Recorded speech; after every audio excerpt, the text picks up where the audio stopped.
Hi friends, இப்போ வந்து homemade bread தான் நம்ம வந்து ப்ரிப்பேர் பண்ண போகிறோம். ஸோ அதுக்கு தேவையான மைதா மாவு, பால், ஈஸ்ட்டு, சர்க்கரை, உப்பு, பட்டர் இது எல்லாமே தேவை.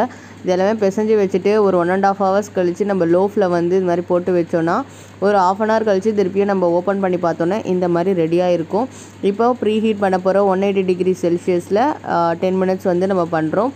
ஆஃப்டர் ப்ரீ ஹீட் பண்ணதுக்கப்புறம் பார்த்திங்கன்னா 200 degree செல்சியஸ் இல்லைனா வந்து 250 degree செல்சியஸில் 35 minutes to 40 minutes வச்சு எடுத்திங்கன்னா இந்த மாதிரி சூப்பராக வந்து ரெடியாக இருக்கும். ப்ரெட்டு மேலே வந்து நான் அப்ளை பண்ணது என்னென்னு பார்த்தீங்கன்னா, முட்டையுடைய வெள்ளைக்கருவும் பாலும் வந்து ரெண்டுத்தையும் மிக்ஸ் பண்ணிக்கோங்க. ஒரு டீஸ்பூன் எடுத்துக்கோங்க. மிக்ஸ் பண்ணிவிட்டு நீங்கள் மேலே அப்ளை பண்ணிவிட்டு ப்ரெட்டு ரெடி ஆனதுக்கப்புறம் பார்த்தீங்கன்னா இந்த மாதிரி அவுட்கம் வந்து வரும்.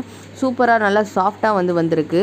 நீங்களும் வீட்டில் ட்ரை பண்ணி பாருங்கள். அட் லாஸ்ட்டு பார்த்தீங்கன்னா இப்போ ப்ரெட்டு வந்து ஸ்லைஸ் பண்ணி காமிக்கிறேன், எப்படி அவுட்கம் வருதுன்னு பார்க்கலாம்.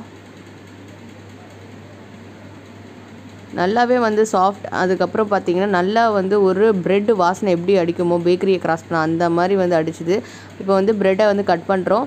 கட் பண்ணும்போது எப்படி வந்திருக்குன்னு பாருங்கள். நல்லா சாஃப்டாக